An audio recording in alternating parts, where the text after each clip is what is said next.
Hello everyone. Please confirm if you can hear me in the town hall chat or in voice related chat.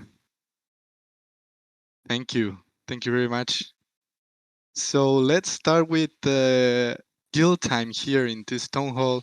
You know that 10 minutes before the start of the official town hall and the updates about Stratlas, we give guilds the time to speak here about their updates and just to give them the visibility that we can in events like this one.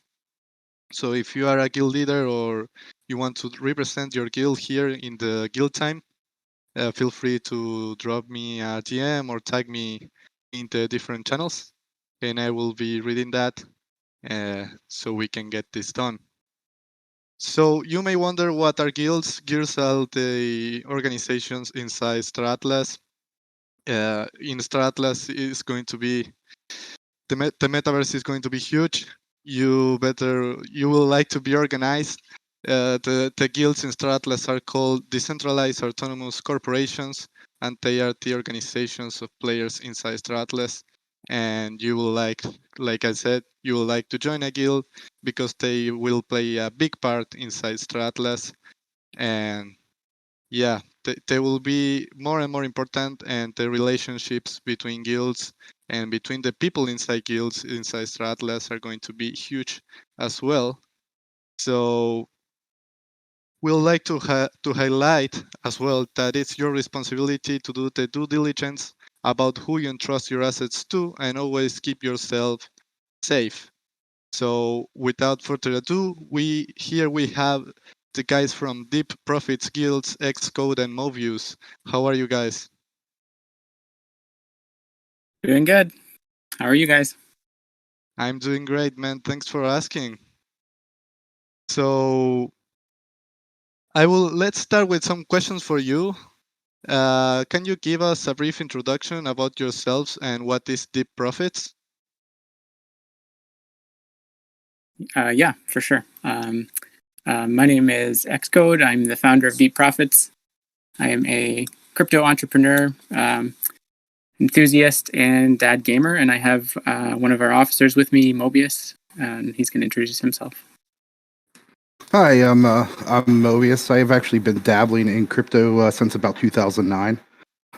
So you guys know the guy who spent 10,000 bitcoins on a pizza? Yeah, thankfully that wasn't me. Oh, So, oh man, but that's nice yeah. one. So, anyways, yeah, just to talk a little bit about Deep Profits. So, first of all, thank you for allowing us the opportunity to showcase Deep Profits and its members. No problem. My pleasure.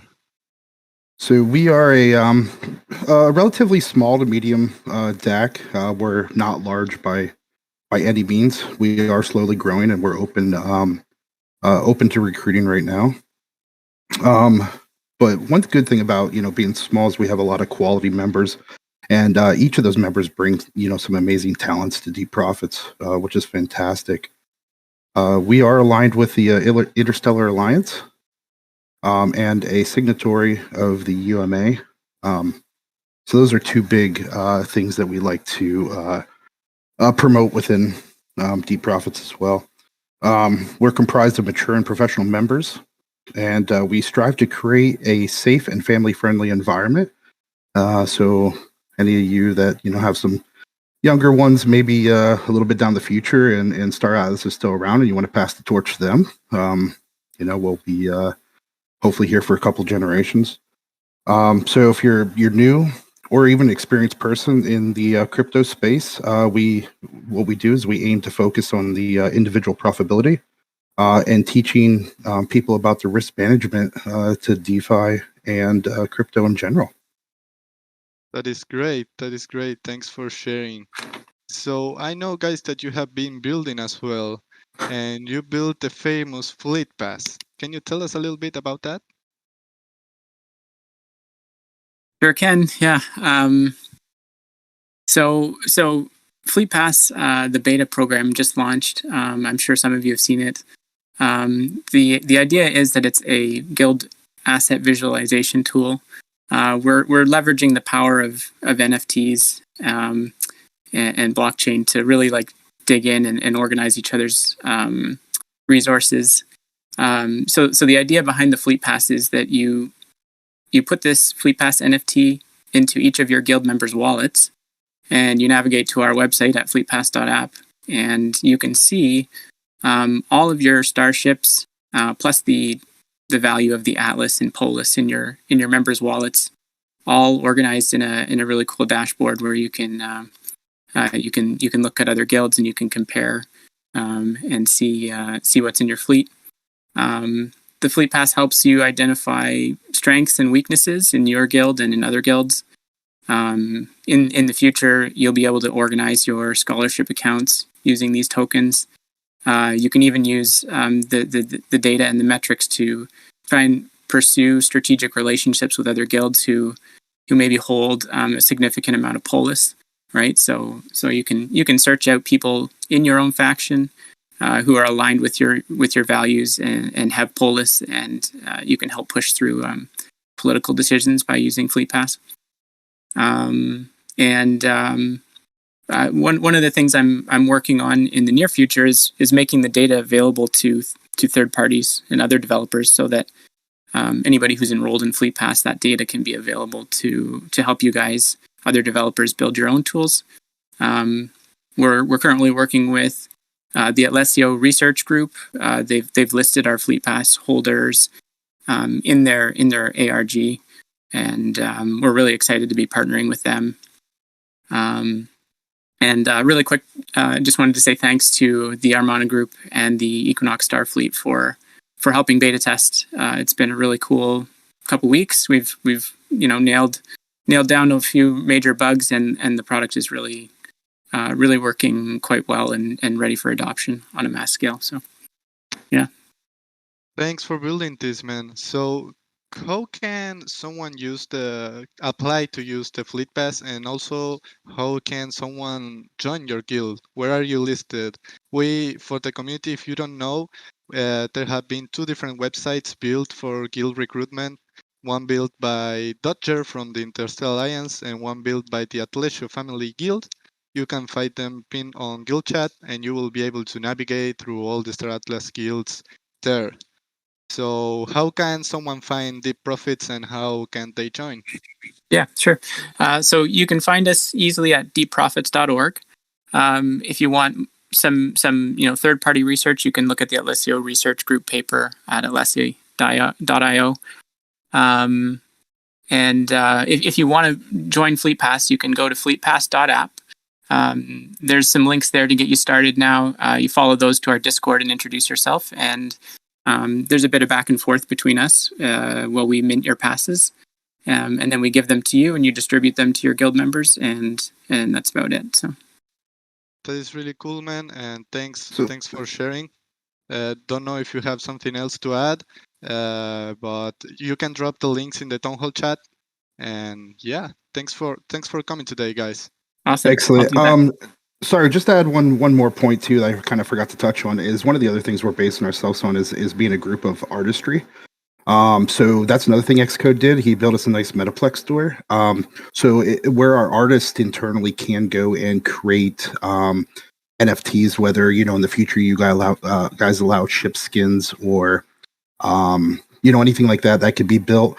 I know Mr. Cryptolorian from our guild has been building or making some logos for other guild members. I've been building some animations personally for some Discord icon animations like we did for Interstellar Alliance. We have that well. And also our lead intel officer, Dean, has been doing a knockout job of grabbing and gathering intel within our Discord too. So some things to check out.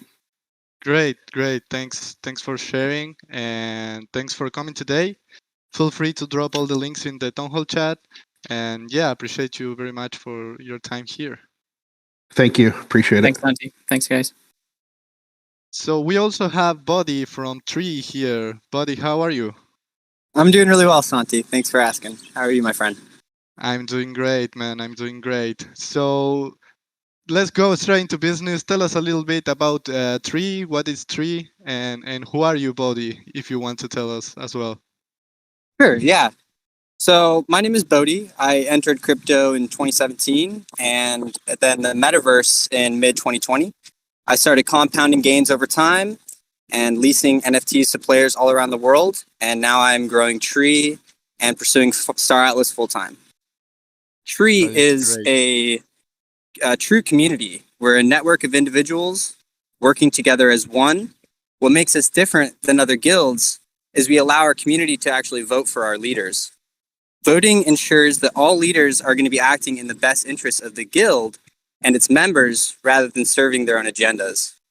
Upholding these standards will create the strongest possible community and will provide the greatest financial benefit for all of our members that are involved. This creates equality where even those with the least amount of resources have the same power as those who have the most resources. Right now, the guild is building a website as well as recruiting new members. We'll be across all three factions. Therefore, people are free to join regardless of which faction they choose. We have a diverse group of individuals from all around the world. Our members include PhD graduates, teachers, designers, programmers, web developers, investors, leaders, and much more. We are welcome to open-minded individuals who would like to join us in creating the next community on Earth. Great, man. Great. So we also know that Tree has a huge fleet. Can you tell us some of the ships that you have? Yeah, I guess most notably is I just purchased 13 C9s. I'm actually very humbled and excited to say that I have the largest fleet on the leaderboards currently. So Tree is kind of my way of giving back to the people who've helped me get this far. Great, man, and congratulations. Congratulations. And Thanks. what made you decide to invest so large amounts inside Star Atlas? Well, I take an intuitive approach to life, and I have a great feeling about Star Atlas and its future. And it's like that saying, when you know, you know, you know? So that's the way I see it. When life gives you a gem, you take it and you don't let go. That is a great answer, man. And thanks for sharing your thoughts here. Feel free as well to drop all the links to Tree in the town hall chat so people can join. Will do. One more thing I'd like to add is anybody interested in finding our guild, they can see the link on my Discord bio or in the Atlassio resource as well as the guild chat.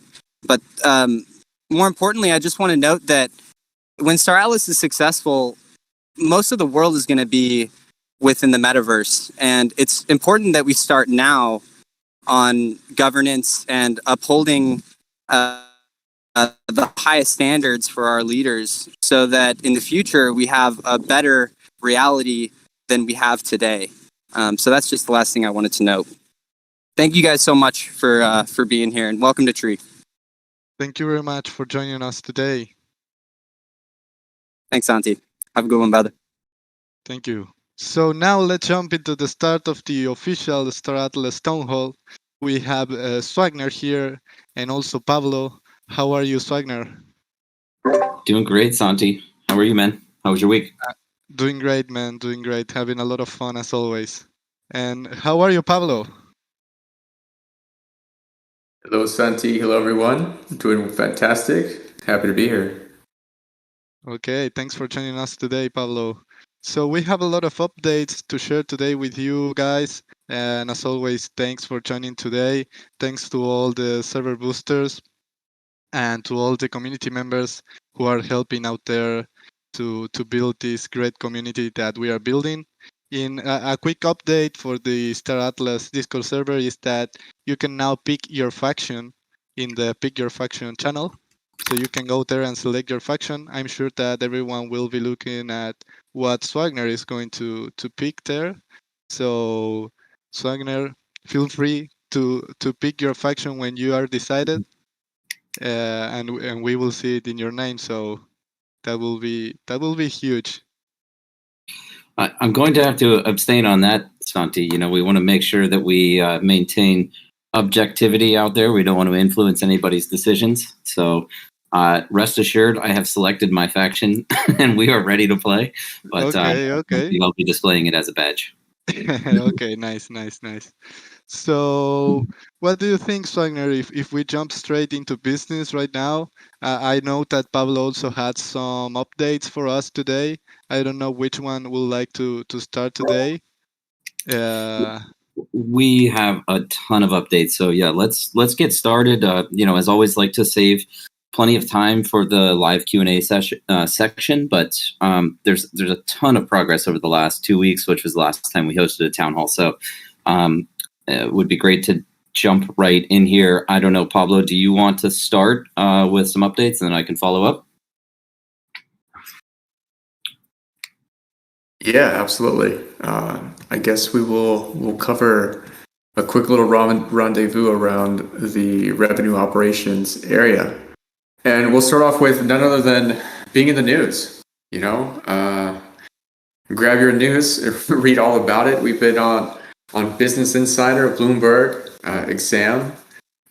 You know, Michael had a hell of a quote inside of Business Insider. It was super exciting. I know it was behind a paywall, but I'm sure some of you hacked that or paid for it. I don't know. I don't endorse either or, but you know, it was really cool to see the CEO of Star Atlas really put out his face to the masses in one of the most notable publications out there. So yeah, great job, Michael. And then there was also an exciting one that came kind of recently, actually, on Bloomberg. You know, the club was everywhere with their purchase of $3 million and, you know, in-game assets for Star Atlas, which I think is fantastic to see how the guild ecosystem continues to grow rapidly. So it's been the biggest purchase by a guild to date. So very exciting, and congratulations to the club. And, you know, we can move on into all of the interviews that we've been executing across the world. Although we do them virtually and we can do them from anywhere, you know, we're speaking to people locally in their countries. And so we've touched India, Brazil, Turkey, Colombia, Mexico, just to name a few of the countries that we've been conducting interviews with. So, Daniel over at Brazil, the future of gaming with Jet Protocol, Busan, Korea, NFT AMA, K Manu, the Edge of NFT podcast, decentralized news live stream, altcoin buzz, and a lot that I might be missing. So it's been a big week and a half here of conducting a lot of interviews and answering a lot of the questions from the different private and public entities that want to know more about Star Atlas. I'll take us over to a little bit more of the events that we had and fly over to Portugal in Lisbon. We've come a long ways here as a Solana ecosystem unit, and it was really exciting to have our team be a part of the Solana Breakpoint Conference. In general, the Solana Breakpoint Conference was really, the ability for humans to connect face to face after such a long time and being restricted due to COVID. It was really exciting. I heard a lot of great news coming in from our team that was traveling out there. We had a presence in the dev area with a booth. A lot of traffic came through, a lot of engineers who were excited about Star Atlas and wanted to be a part of the team, along with a lot of investors. There's a big tidal wave of legacy or VCs that are interested in the Solana ecosystem, and more importantly, in what's happening in the gaming sector. And Star Atlas being at the forefront of the gaming sector on Solana, gave us a lot of exposure to these conversations and relationships that we were able to create. So that was really exciting. We also had two individuals that represented the Star Atlas metaverse at large. Of course, starting with our very own tech lead, Michael Liu, which just slam dunked his panel. He did a fantastic job at expressing the core ethos of what it means to be a creator and a maker at Star Atlas. So hats off to Michael. And then also our very own friend and ambassador, Jason Silva, who came in from very high above to land into a plethora of technology journey. Taking us back in time, bringing us forth to the present, and then giving us a short little glimpse as to what it means to work with the technology that we have at Star Atlas. So it was really nice to have this balance of future and present. So thank you, Jason Silva and Michael Liu. A little bit on our strategic partnerships that we've been crafting. And this is a sneak peek into what's coming, but we have some really interesting stuff that we've been cultivating for some time now. And we'll soon be releasing more, but we're working on some new IP content with Audio Up. Audio Up is the leading entity right now in crafting movies for your ears. They're based out of LA, and they recently launched a podcast called, it was made for Stephen King's novel, Strawberry, I forget the second name, but it's won a lot of awards, and it was a top podcast. And so we're going to be working with them on something interesting coming up. Lib Protocol, which is a blockchain enhanced referral program. We have some programs that we will be releasing soon. And we were also part of a Busan NFT conference in Korea. Korea has been in the news lately for being at the forefront from a governmental standpoint on metaverses. And so Michael, the CEO of Star Atlas, he is going to be working directly with the government entities in Korea to begin our relationships with governments and we're really excited that Korea is open-minded and wants to engage in these manners. Some other events that are right around the corner are Miami DecentralCon, NFT Basel, and then also a really cool event that we're going to be involved with and sponsoring with Abracadabra and FTX. So more on that coming up soon. Our ship sales, I'm not sure if we really want to go into the details, but it was really nice to see the split between USDC and Atlas. Total revenue that was generated there. I'll let Michael cover that slot.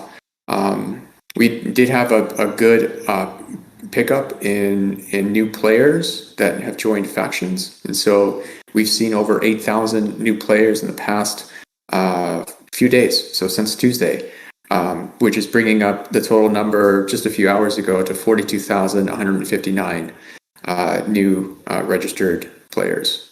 So that's a little bit about what's happening in revenue operations. We've had 2 new exciting hires as well, Director of Business Intelligence and Market Analysts.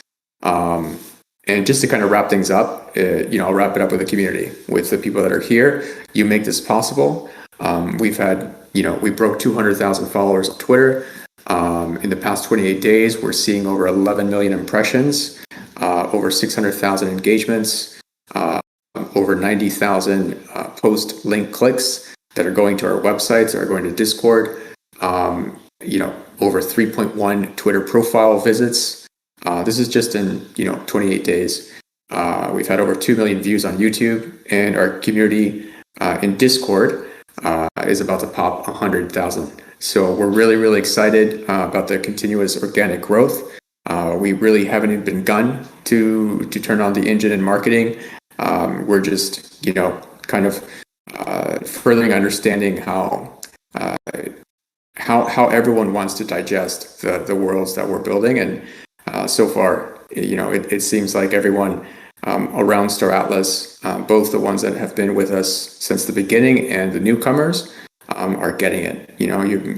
Everyone's getting it. So just, thank you again for the continuous support. And that's a little bit about what's happening with Rev. Thank you very much, Paulo, for sharing all the updates from the RevOps and marketing team with us. I'm sure that people will also love to hear about the updates that Michael has for us today. So, Michael, let me know if you are ready. Yeah, I don't know where we find the time. There's clearly a lot of activity across marketing, comms, PR, relationships, strategic partnerships. Pablo just gave you the summary of all of those, but I just want to take a moment and step back and really thank the community. You guys all continue to be a driving force and motivator behind everything that we're doing at Star Atlas. This product that we're building is for you. It is our vision. It is our ethos that we will decentralize this over time and convert this product into a public utility with which you will all have the ability to directly influence, impact, create around, and build within. So thank you all just for the continued support, and it's great seeing everyone out here joining us in the Discord town hall. So with that, I'm just going to quickly run through some of the other departmental updates, starting with the engineering side. So one of the big releases with the asset sales during the Galactic Asset Offering this week was the addition of Atlas pairs. That went off relatively seamlessly. We did encounter one bug. This has been talked about, and we've made some announcements, but this was on the Pierce C9 inventory. Just as a quick summary for anyone that hasn't read any of those updates, this was essentially a data validation bug.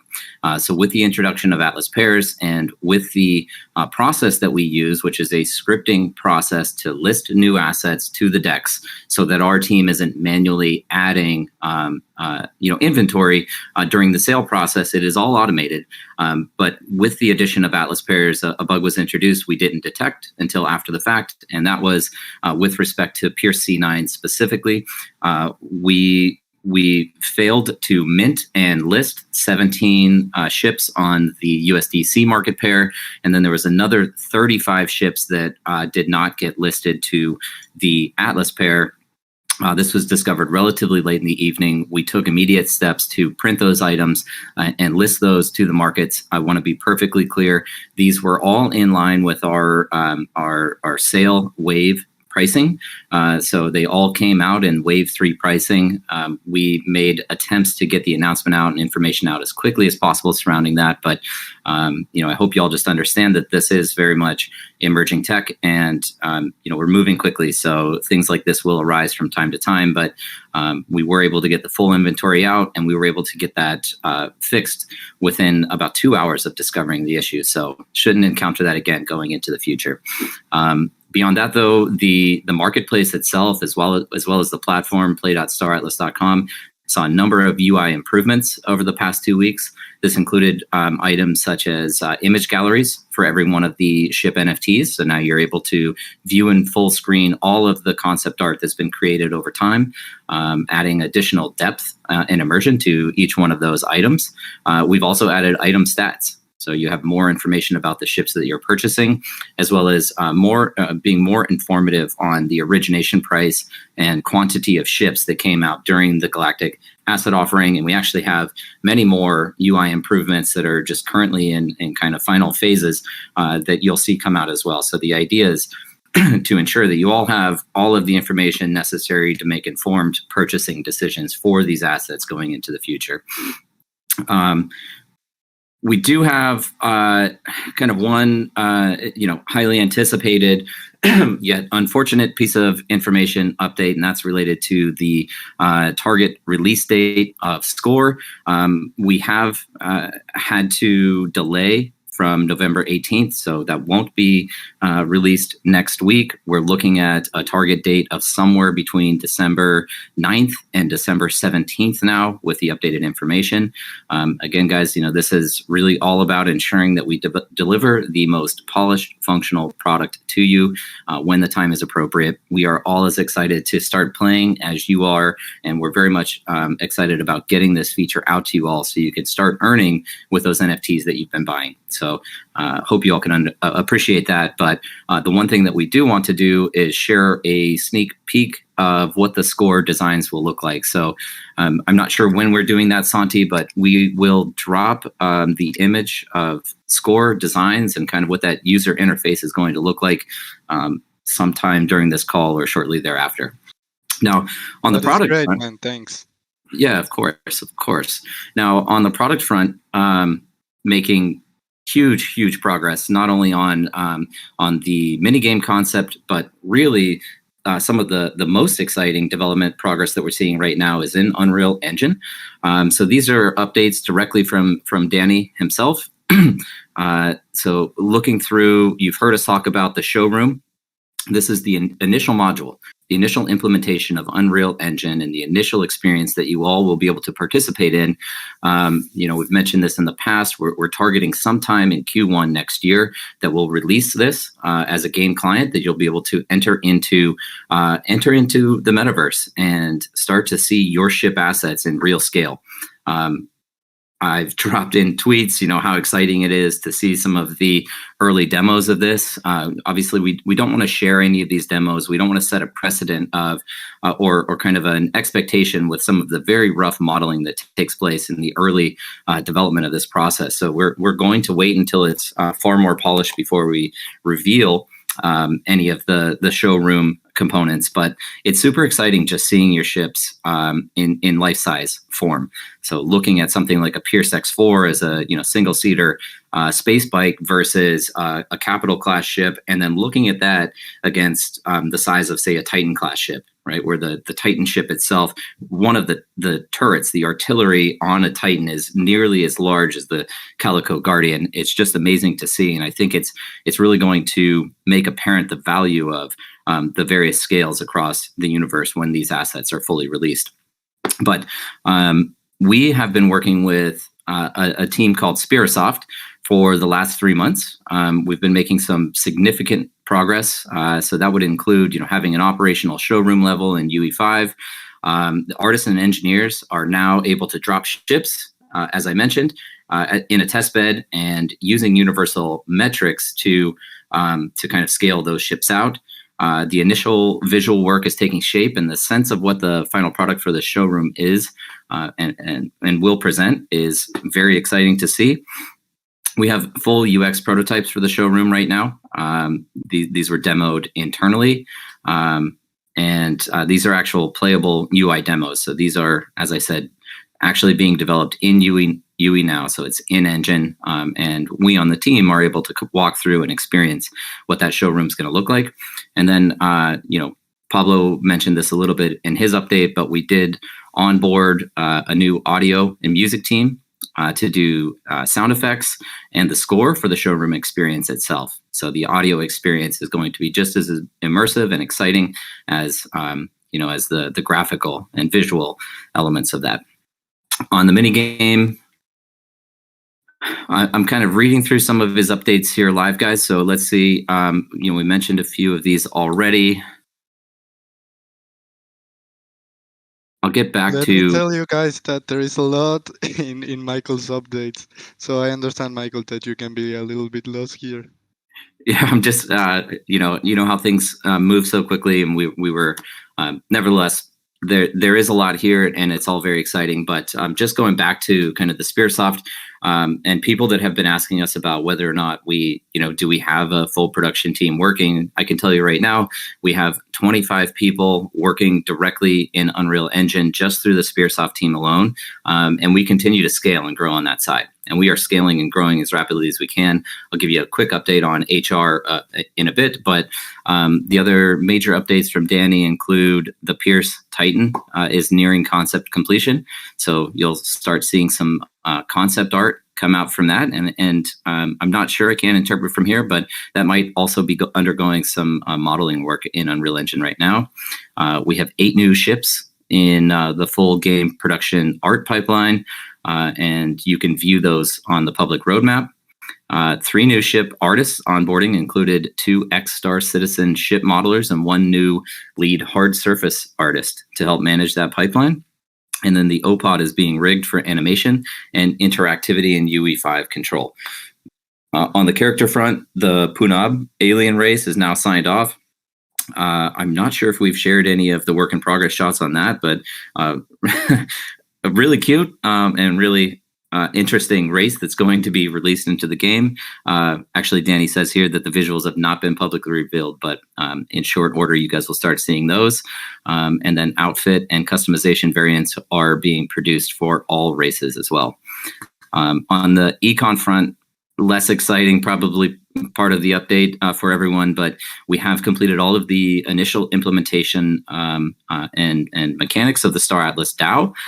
So that refers to the staking mechanics I have mentioned in the past, but effectively there's going to be 4 separate pools that you can contribute your Polis to, which will entitle you to earnings or emissions of Polis. And this will be closely coupled with the release of the governance platform, wherein you'll actually be able to submit proposals and vote on those proposals based on the weight of your Polis holdings, and that would lead to the influence of design changes or feature requests, asset release schedules, and other economic elements across the Star Atlas metaverse. So I'm happy to say that those are done, as well as we have a final signed off version of the economics underlying score now, and that includes all things like storage capacity, consumption rates, earnings potential, and everything that drives essentially the core gameplay mechanics of resource management behind score. And then finally on HR, it's we are in a high growth period of our company. I've stated previously, we want to see 400 to 500 people on our team by approximately this time next year. We currently sit at about 175 people now across all departments, and we're bringing new people on every week. So just in the past 2 weeks, we've hired 17 new people. That's across sound and audio, web devs, Unreal game devs, 3D artists, concept artists, blockchain devs, live and virtual events coordinators. We've brought in-house legal, product managers, and then talent acquisition and additional HR team members. So it's been a action-packed couple of weeks, but that's really it. That's the departmental updates. And Santi, if there's not any immediate questions, I say we jump right into the Q&A.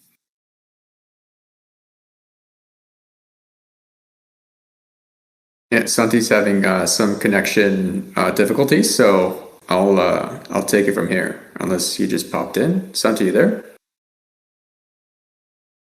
But yeah, so Michael, as Santi gets reconnected, how are you feeling, man? It's a big update, but just kind of level set. If we're just taking a walk out here in Miami or something, how are you feeling? How's everything going? I feel great, Pablo. I mean, I think we all talk about the leadership team and really everybody on the team. We have all of these talented people that have fantastic opinions on how this product should evolve over time. But we get to talk regularly, and we see the progress. We're so intimate with it. We see every single aspect of growth and development across every component of the business, and every part of it feels really good. Obviously the big thing is we want to get the game out for everybody. So I'd say that's the kind of the one pressure point that we have right now. But at the same time, we have to step back and ensure that product is going to be optimal. It has to be a superior product. It has to be fun. And we want to make sure that it works well. Worst thing we could do is introduce something that is suboptimal and actually drives people away from the game. So all that said, I'm feeling super good, man. There's so much momentum behind Star Atlas right now, and it's really leading to this great acquisition of talent wherein we don't even really have to go out and search for people, though we are, we're strategically headhunting certain people, but we have this massive inflow of people that just want to be involved. And that's not only on the employment side, but we're seeing it across guilds too, right? I mean, every day it feels like there's a new guild that's announcing itself.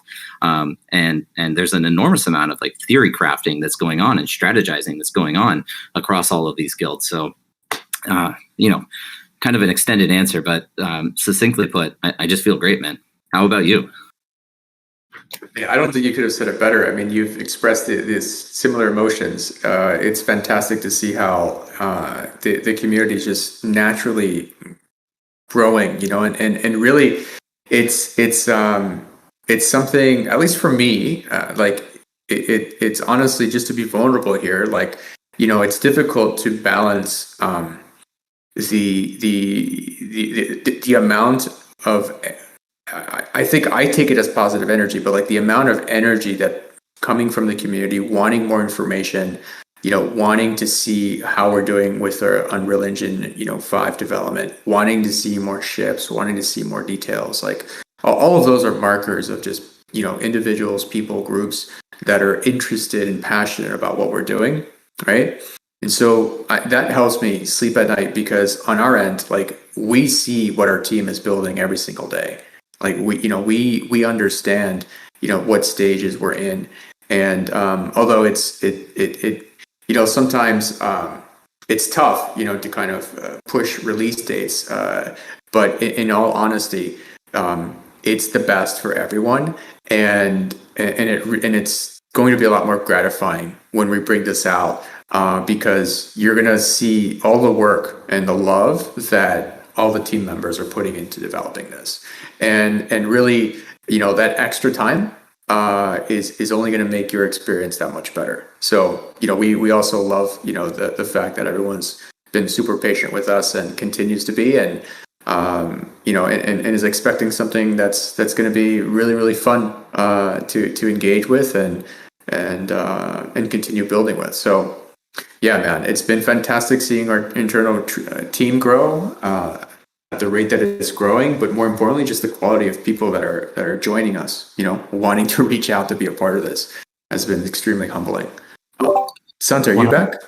Yeah, I think I'm back. Okay, cool. Yeah. No, just kind of chatting with Michael here. The cup of water, but yeah, no, Mike. I mean, you summed it up great, man. Just one final thought on that, Pablo. I think it's, the world has really discovered the metaverse, and I don't want to get out of the hat, but we were doing it before it was cool, man. And it's so gratifying for us and encouraging for us to just see the momentum. And we talked about it a little bit on the previous town hall, but what a bold move for Facebook to transition to Meta as a brand, right? To kind of forego all of that brand equity that they've built for 15 plus years now. It's if that's not inspiring for people who are early participants in a true metaverse, a true decentralized and fully functional economy, I don't know what is. And I think we have every element of what it takes to be a leader in that space, and I think our approach of taking it from a gaming perspective, not from a social media perspective, which will exist in the metaverse in the future, but I think that is an enhancement, whereas what we're building is really the core feature of what's going to attract users. I think that's really going to lead to some success for us. So yeah, so cool just seeing all the news now and the interest from mainstream media in metaverse and blockchain gaming. Yeah. Great Santi, thoughts, you want guys. to jump back into the regular Yeah, program? sure. Cool. Yeah, sure. I'm having some issues with my internet connection, so I will ask you, Paulo, to be ready to moderate Absolutely. if I lose the connection again. But we were about to jump to live questions, right? That's right. Okay, so if someone has any questions, please raise your hand. We will start to let people in to ask some questions. We have Ronin here. Hello, Ronin. Hi, can you hear me? Yeah, we can. How are you doing today, mate? I'm doing absolutely fine. And yourself, Santi? I'm doing great, man. Thanks for asking. Yeah, that's great to hear. That's great to hear. I want to first and foremost commend the whole Star Atlas team and everything like that. You guys have honestly done a fantastic job so far, and with all of your exposure to everything that's been coming your way, with investors and wherever you have to travel and everything like that, it's just like a reaffirmance in for I would say everybody over here that we are in the right place for this whole metaverse that's going to be playing out and everything like that. And honestly, it's a great opportunity to be part of this first and foremost. One of my questions is for the potential, because of the mini games extended release date now, would we see the potential of any of the command ships coming up for sale? Let me take a quick peek at our release schedule. I think that given the delay on release, it's quite possible. Let me see. If not before, it will be very, very closely timed with the release of Score. All right, cool. All right, but other than that, I don't really have any other questions. Just as a side note for everyone else out there and so on, it is obviously, it is a sad factor for having the game released and everything like that. But honestly, guys, it's honestly all just for our own benefits and everything like that. They're doing the best that they possibly can, and we just need to continue just cheering them on 24/7. They're amazing, and they're doing everything that they possibly can. But otherwise, thank you very much. Really appreciate the kind words and encouragement, Ronan, and the understanding. And I guess to reiterate, we are trying to be more transparent with what our internal projections are for release dates. But as we state and kind of disclaim in that document, these are all target dates. We are building on the bleeding edge of emerging technology, and so there's a lot of R&D and discovery that takes place here. And again, we're not going to release a product that isn't prepared for full launch. So, but Ronan, thank you again, and thanks for the question. Good, and you guys must have a lovely day further. Likewise, man. Enjoy your weekend. We also have Daniel here. Hey, Daniel, how are you? Hi, Santi. Hi, Wagner. Hi, everybody from all over the world. It's a pleasure to be here. Thank you very much. Good to chat with you again, Daniel. A pleasure, Michael. First of all, I would say about this delay, 1 month in a so big project with a metaverse and all this community growing is nothing. It's just something that happens, and in my point of view, it's normal. I would ask you something in other point of view, like the growing of community. we are all in love with the guilds and all it's happening all over the world. It's amazing to see. Like in Brazil, every day more people going to our Discord. There's more than 5,000 people, like in 1 month and something. So it's beautiful to see this community growing. And I would ask, like, how can we improve this even more? Like, because in third world countries, and development countries like Brazil, Philippines, and so many others, like in the world, don't you think you can do a gamification with the guilds to bring more people inside Star Atlas? Like, because for Brazilians, not me, but some people, like $100, $200 is a lot of money. So I would ask for all the team to look how can we use the guilds, because it's a big power, like so many teams growing all over the world, to put more people together when you are waiting for the game. I think it's a fantastic question. It's really cool just seeing all of this kind of custom content get released. I mean, we just saw the release of the StarAtlasGuilds.com website. I have not had an opportunity to even review that yet today, but I think these types of toolings that are community created and curated are very cool. The wiki, that was released several months ago now. I'm sure there's more that I'm not thinking about right now.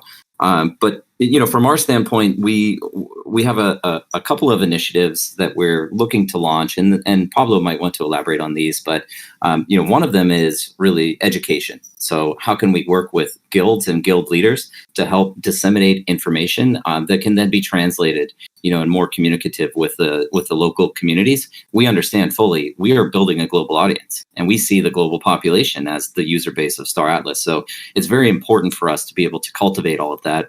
I had a number of questions this week about, translations and language support that's going to exist across Star Atlas. And while we, aren't working on that right now, trust me that it is in our roadmap to support multiple languages, multiple global languages, and also to further facilitate the external curation of that type of content. Just in the interviews this week, I talked about, when the DAO is up and running, it would be very easy for an individual or a group of players to submit a proposal to the DAO to provide translation services across all content that exists within Star Atlas.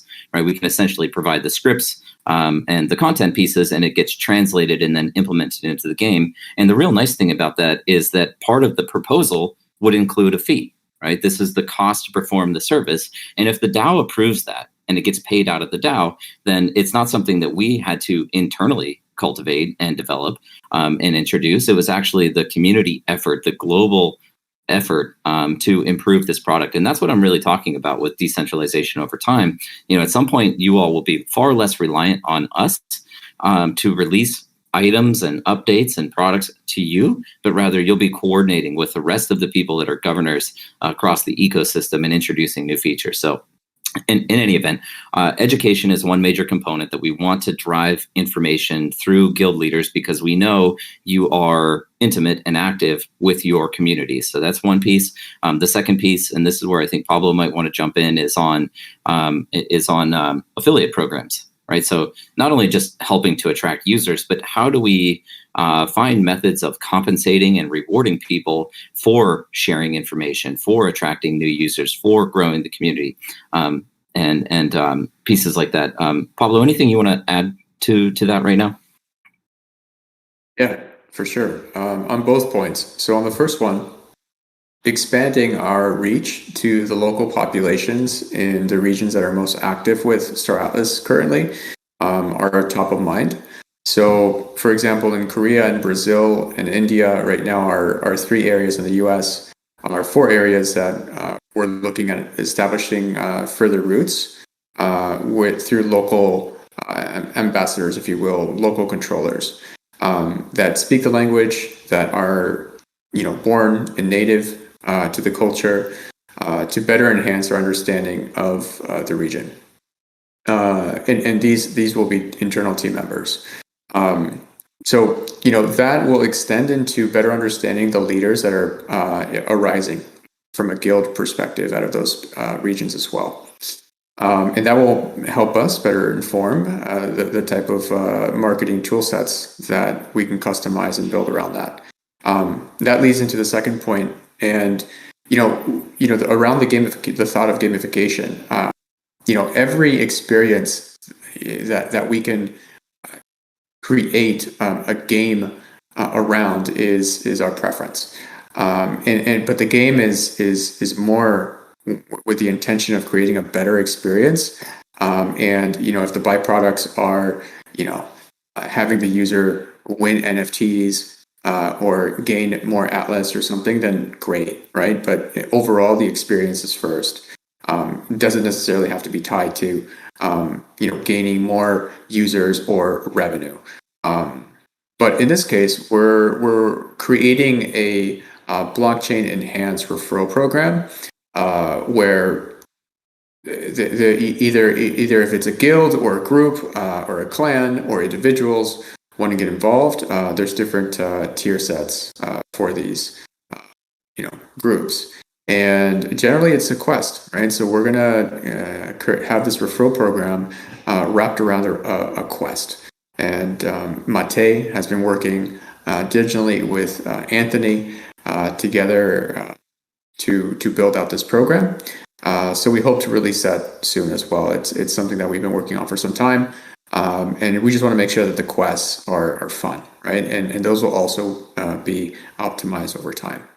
And this will help us gather more information on where new players are coming from and what are people really interested in, completing the quest.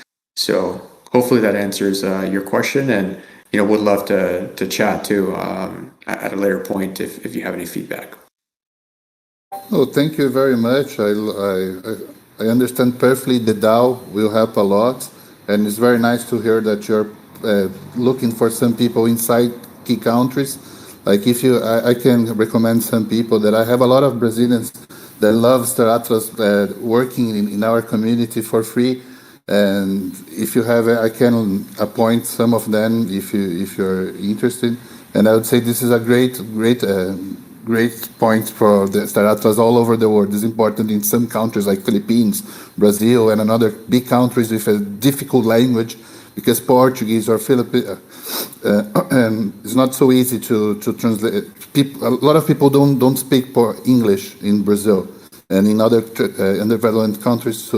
So I'd love to hear the questions, and let's surf the momentum, the wave that's happening in the metaverse, putting more people inside the community. Thank you very much. Thanks, Daniel.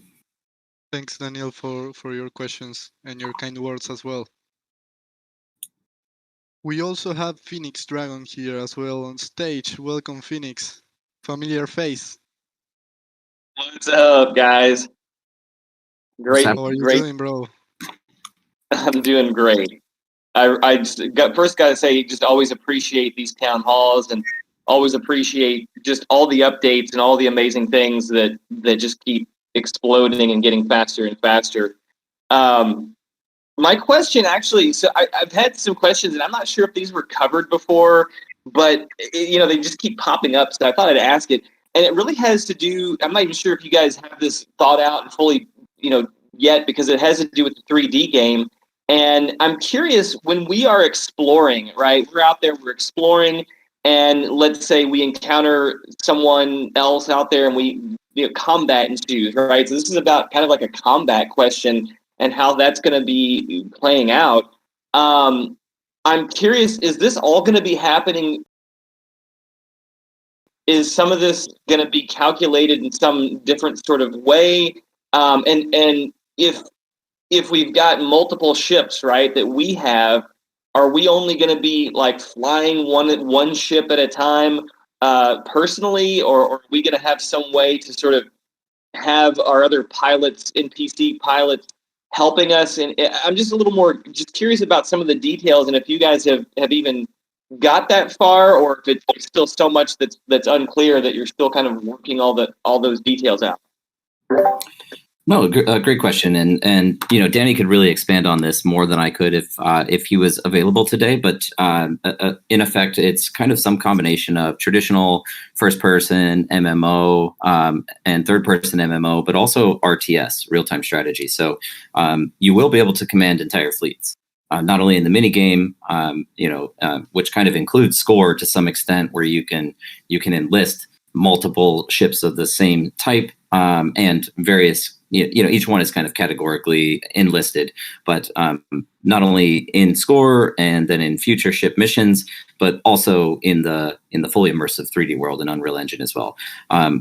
You can pilot ships individually in first person, and kind of the latest information that I have right now is that there would probably be some advantages provided to that pilot if they're navigating a single ship. But as I said, you can also manage multiple ships in a fleet to go into battle.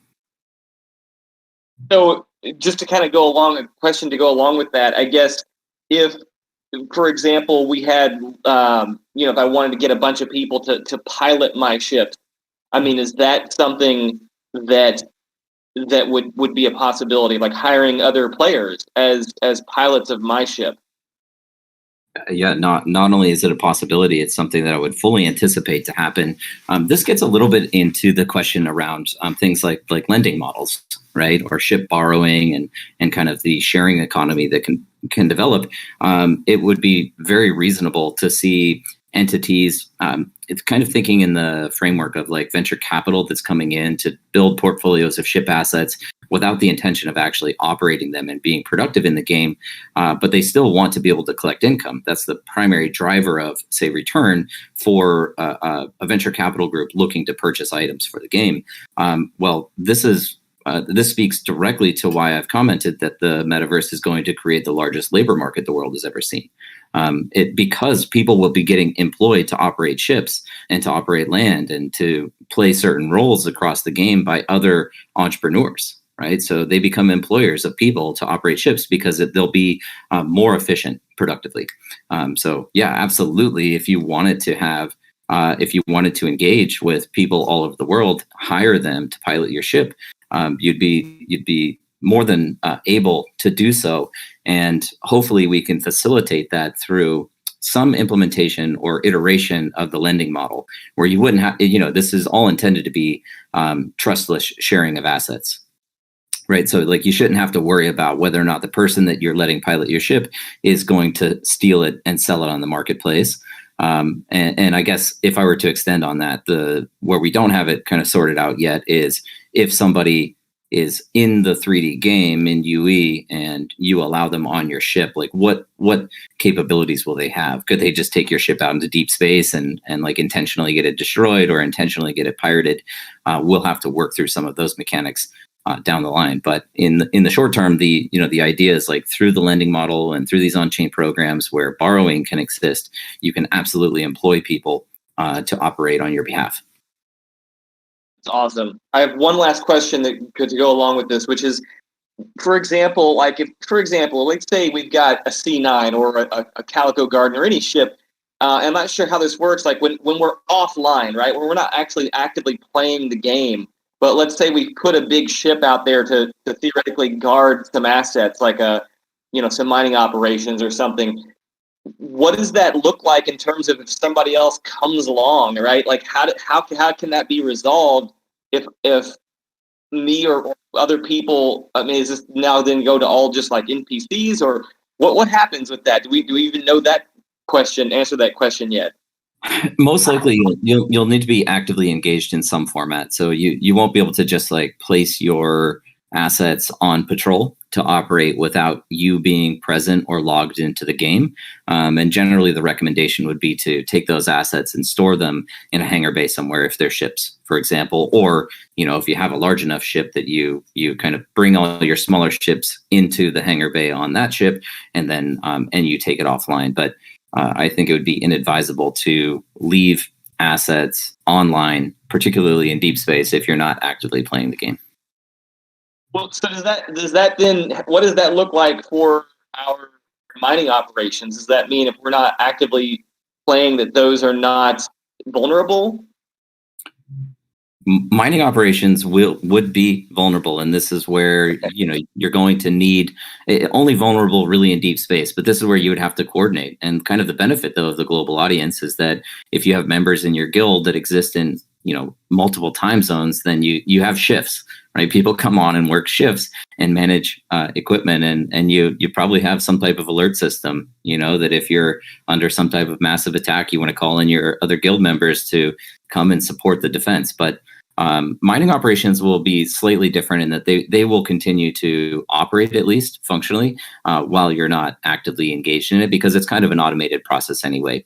The extraction of materials out of land is just driven through this automated process of mining, or your farming equipment is running on its own as well. So I'm sure there's a lot that still needs to be refined here, but that's kind of like general thinking of where we're at right now.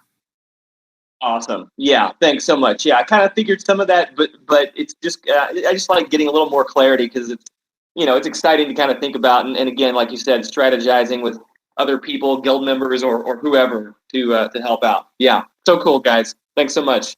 Awesome. Thanks, Phoenix. Thank you, Phoenix.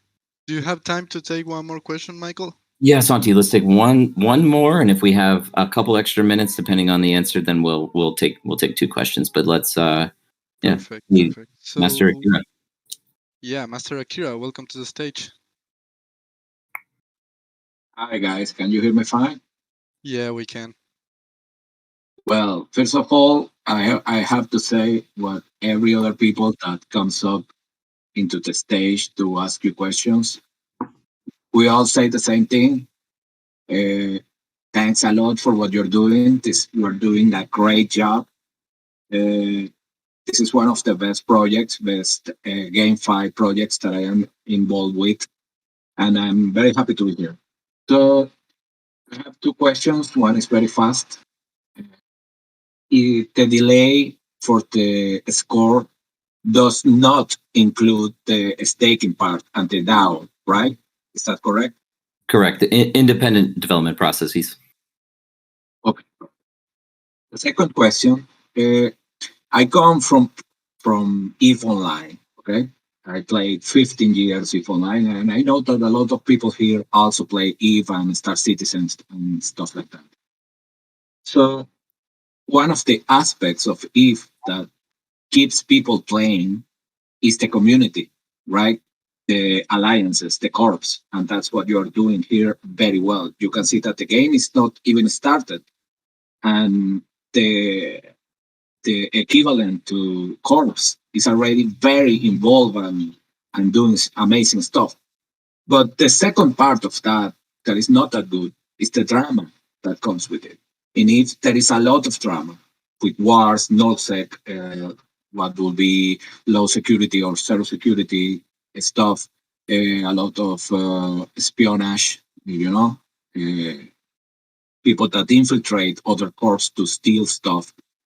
And that generates a lot of drama, and that even sometimes escalates to real life with doxing, with even death threats and stuff like that. Now, here we are doing, or you guys are doing, or we are part of something that it promises to be much more intense as an experience than EVE or Star Citizen, because it involves real money and there is real governance in the form of DAO. Do you guys have any plans to deal with the influx of drama-related stuff that is going to come with ships destroyed, with espionage when wars starts between alliances and stuff like that? Because right now, the things we are seeing are the pretty part. The more ugly parts will come later when the game starts to develop. Well, it's a great question, and it's kind of a philosophical one. And to be honest with you, I'm real conflicted on how I should even respond.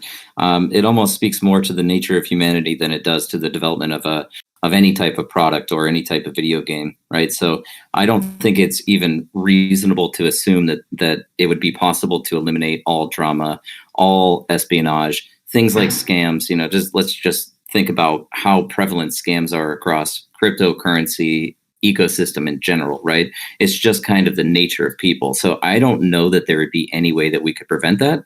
The one aspect of Star Atlas that I think might lead to greater cohesion across the community is the idea of decentralized governance, right? So like if there are problems in the game that are prolific, people can bring those up to not only to us as developers, but to everyone else across the community through the proposal system. And it becomes quite transparent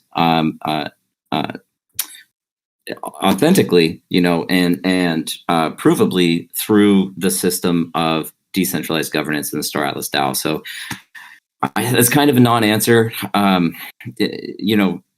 I can't say that we want to get in the middle of warring guilds, or the whole concept is warring factions, or preventing people from trying to undertake a strategy of espionage. I would say that's kind of the responsibility of the guild in the recruiting process, to thoroughly vet out the people that they are partnering with and bringing into their team. Very similar to how any company thoroughly vets out a new employee before they onboard them, right? And you place restrictions on what type of access to information they have until they've demonstrated and proven themselves as being trustworthy. So I know Eve, I played Eve as well, and I know that there were like massive long-term schemes of espionage that were executed in that game. While it might kind of appear to be drama, it's also, in a way, I think that's kind of cool. And that's why I'm conflicted, right? Like it took a lot of effort and strategy and intelligence to be able to execute this long-term infiltration of opposing corporations in the game. So, yeah, I guess I would kind of close it there. I think that the community at large is going to be responsible for managing the community, right? And the ecosystem, and that's part of what we're building through the DAO. Well, that's a great answer. Well, make no mistake. The reason I played 15 years of EVE Online was because it was that kind of game. The possibility of doing that was amazing. And it's probably the reason why I will be playing this game too. But sometimes it gets ugly, when it involves real life. That's why I wanted to ask this question, because the company behind EVE not always managed well the most prevalent cases that involve real life doxing and stuff like that. Because it's really easy to cross that line when you are demanding some kind of information to recruit someone. Well, that was all. Thanks a lot for your answer. It was great, and congratulations again. Yeah, thank you so much. And again, thanks for the supportive comments, and really everyone that came up and asked questions. Just sincerely appreciate all of the understanding, your support, your encouragement. It means a lot to us, right? We're back here. We're working very, very hard. So we just sincerely appreciate all of the positivity that came out of the call today. Yeah, same thoughts as you, Michael, and thanks everyone in the community who is helping every day and who is here with us. And we are here for the long term, guys. So yeah, I don't know, Michael, if you have any extra closing thoughts before I think we finish the town hall. Yeah, I think we covered everything really well. So thanks everyone again for coming out, showing support, for listening in on this, and we look forward to seeing you all in the metaverse, and we look forward to getting this game out to you all. Okay, thank you very much for joining, and power to the people. And stick it to the man.